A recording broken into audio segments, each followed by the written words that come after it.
Mark Carney flew out to the White House to meet with Donald Trump. Now, one thing I did notice is that Donald Trump posted, the White House, posted this. It's a great honor to have Prime Minister Mark Carney with us. A few days ago, he won a very big election in Canada, and I think Canada chose a very talented person. That's sweet. All right, little olive branch. The most important line here is he called him Prime Minister Mark Carney. He didn't say Governor Mark Carney. So maybe some progress, bro. Dude, it's such an awkward thing to do. First of all, to have a public discussion like this where you just have to sit there and not talk while everything, it's just awkward. His party was losing by a lot, and he ended up winning, so I really want to congratulate him. It was probably one of the greatest comebacks.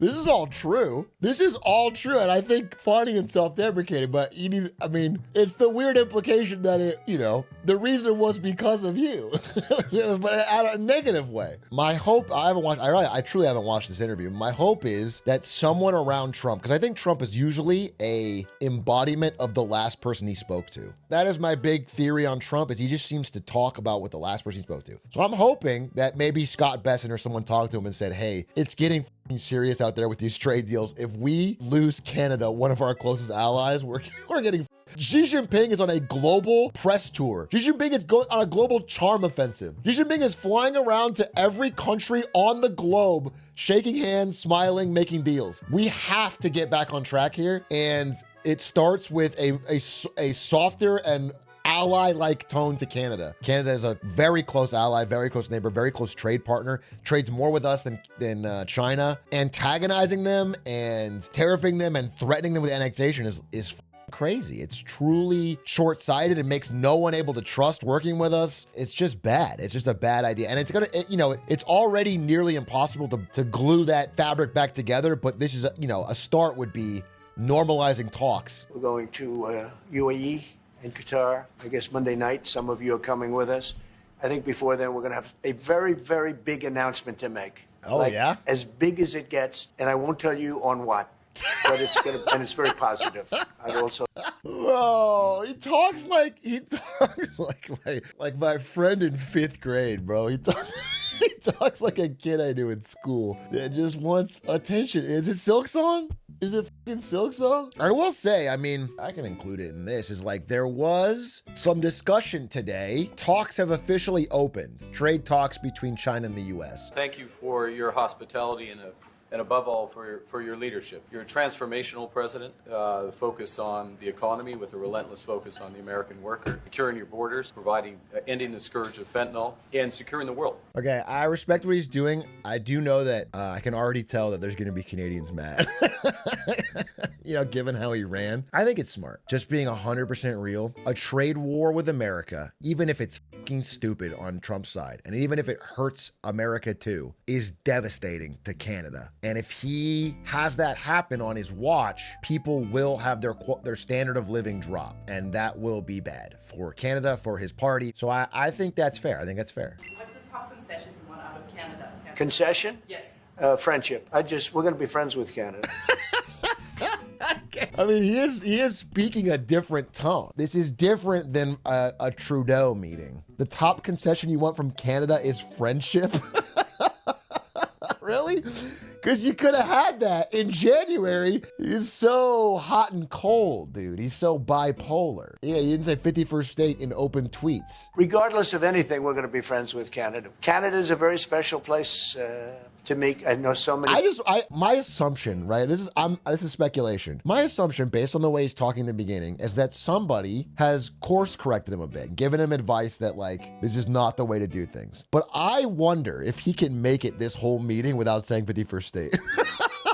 I feel like it's in him. I feel like it's in him like the Green Goblin mask. Mr. President, you had said that Canada should become the 51st state.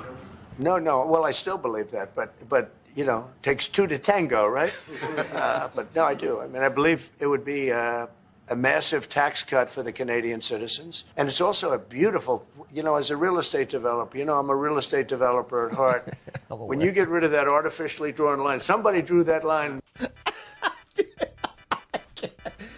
Dude, I just can't. It makes me cringe. Can you imagine reaching your hand out and patting the Canadian prime minister who flew down here on the arm while you're talking about eliminating the artificially drawn line. That is your sovereign boundary.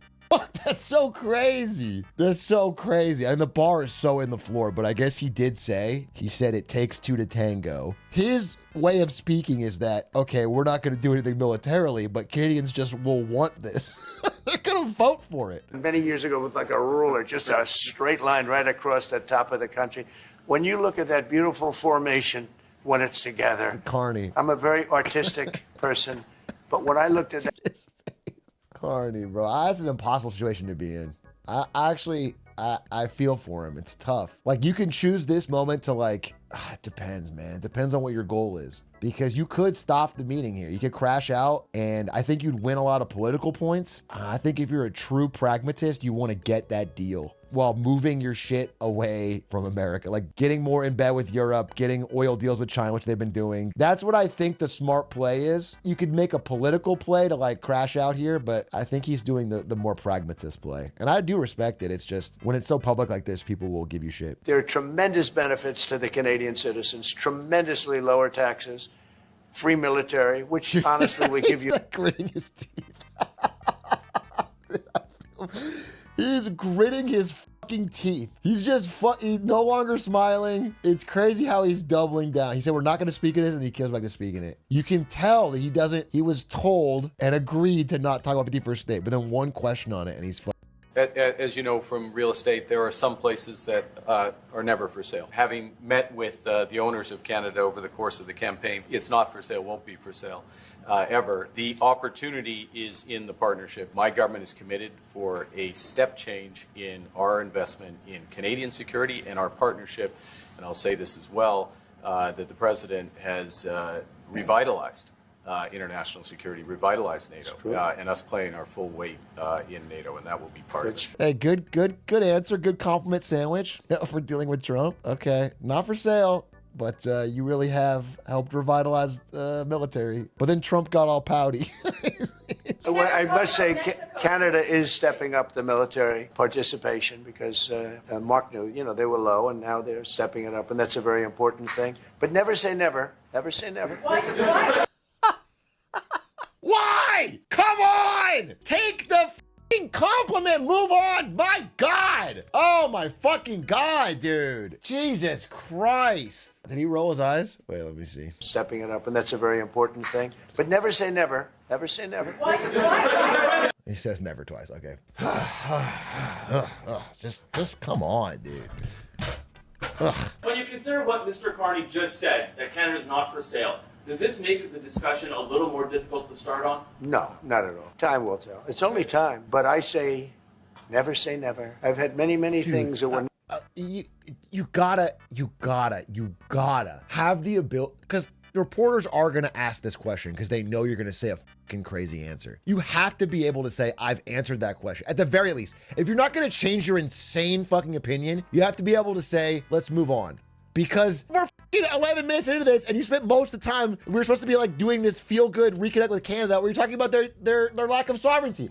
It's crazy. Or someone, I'm gonna be honest with you, someone around Trump has to stop the report from asking that question. Or say it's been answered or whatever, because he needs to just have some self-control, dude. That's crazy. He's clip farming. It's not good, dude. It's not. It's a terrible thing to keep bringing up. Carney's here. There's 10 minutes left. He's just campaigning. He's just farming. He's just yapping, dude. You just have a conversation with this guy. It's the worst cost overrun I've ever seen. I've watched a lot of stupid people. Okay, sure. Build a lot of stupid things, but that's the worst cost overrun I've ever seen. What's happening between San Francisco and Los Angeles, we're not going to pay for that thing. It's out of control. This is something that you don't have things like this. It's not even conceivable. Like 30 times. They call it, Carney, you don't understand. It's called a terrain. A terrain. You wouldn't even, it's cutting edge shit. We only have it in America. And let me be honest with you, in California, they can't figure this shit out. It's a people mover. Think of it like an extra long moose, Carney. You know Wayne Gretzky when he's playing hockey? It's like... You know how he's zooming on the skates? It's like that, but on, we call them rails. God damn, this is a hard meeting to watch. Is there anything he could say to you in the course of your meetings with him today that would get you to lift tariffs on Canada? No, Why not? just the way it is. I thought it was about making a deal. There's nothing he could do that would make you to stop tariffing Canada. No, that's just the way it is. What's the point of the meeting then? Yes, go ahead. Yeah, if I may. Well, respectfully, Canadians' view on this is not going to change on the 51st state. Secondly, we are the largest client of the United States in the totality of all the goods. So we are the largest client of the United States. And to your question about is there one thing? No, this is a bigger discussion. There are much bigger forces involved, and this will take some time and some discussions, and that's why we're here, to have those discussions, and that is represented by who's sitting around the table. See, the conflict is, and this is very friendly. This is not going to be like we had another little blow up with somebody else. That was a much different. This is a very friendly conversation. But he's talking about Zelensky. I do notice JD Vance been dead quiet. I think the game plan was don't let JD Vance speak. It probably has mouth zip tied, dude. And we don't want steel from Canada because we're making our own steel and we're having massive steel plants being built right now as we speak. We really don't want Canadian steel, and we don't want Canadian aluminum and various other things because we want to be able to do it ourselves. Dude, straight up, why? Raw materials are the best thing to import. It's the best. You import steel and aluminum, you can build things with them and sell the higher value products. Steel and aluminum imports from a close neighbor that you're allied with, that's a slam dunk. Trudeau, when I spoke to him, I used to call him Governor Trudeau. I think that probably didn't help his election. But when I spoke to him, I said, so why are we taking your cars? Why are we taking we want to make them ourselves. I said, and if we put a tariff on your cars of 25%, what would that mean to you? He said, that would mean the end of Canada. He actually said that to me. Yeah, Governor Trudeau said your tariff would be the end of Canada. And I said, that's a strange answer, but I understand his answer. Dude, I asked Ludwig the other day if he was a huge pussy boy. He said, yes, I am. I'm a huge pussy boy. I thought that was a strange answer. I thought that was strange that he said that, but it's true.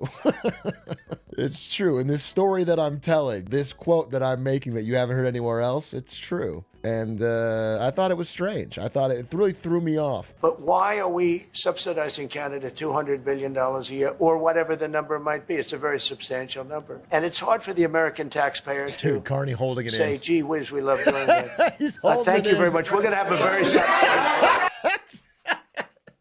All right. Hey, you know what? I respect it, dude. He kept his cool. He said, fuck it. Fuck this. I'm going to hold my tongue. I'm going to get some kind of fucking deal signed. And we're going to long-term move away from dealing with this country, which is a net negative for America, pretty clearly. That was insane. He got like a minute of time to talk in this whole 34-minute press conference, most of which was not about Canada. The art of the deal, baby.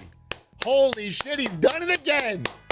Holy shit, he's done it again. My God. The art of the deal. He's just too damn good at it. I had the pleasure of getting to be at the meeting today between the President of the United States and the Prime Minister of Canada. What I witnessed was like watching a grandmaster in chess perform.